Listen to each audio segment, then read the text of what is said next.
कोकणात ना घरोघरी एक दोन केळीची झाडं असतली परड्यात. आज मी करतोय केळफुलाची भाजी. ह्या परड्यातला केळफूल असं आणलं सोललं, त्याच्यातलं त्या फुलातलं देठो आणि पोपादरो काढलं. त्याच्यानंतर बोंड असा ठेचलावून ना बारीक चिरून घ्यायचा आणि पाण्यात रात्रभर ठेवायचा, म्हणजे राप येणार नाही.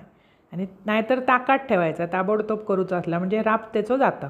त्याच्यानंतर एक कढई घेतलं, त्याच्यात चिरलेली भाजी घातलं, वरसून बारीक चिरून एक कांदो घातलं, भिजवलेले वाटाणे, हळद, गरम मसालो, चवीपुरता मीठ आणि किंचितसं गूळ व्यवस्थित सगळा ढवळायचा.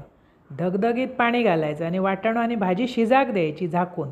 अशी भाजी करून बघा, एकदम चविष्ट लागतं. जेथे ज्याची भाजी करूची पद्धत वेगळी. मी 3-4 पद्धतीन करतो आहे. त्याच्यानंतर ना खोबरा घेतले, त्याच्यात 4-5 लसणाच्या पाकळ्या आणि त्या भरभरून घेतल्या. त्याच्यानंतर ती भाजी शिजल्यावर त्या वाटप लावायचं आणि ठसठशीत मोहरीची फोडणी द्यायची. अशी भाजी करून बघा, आवडतली तुमका. मोहरी तडतडली की भाजी घालायची, वरसून भरपूरसा खोबरा. अशी करा, खावा, आवडतली तुमका. आणि आवडल्या चॅनल सबस्क्राईब.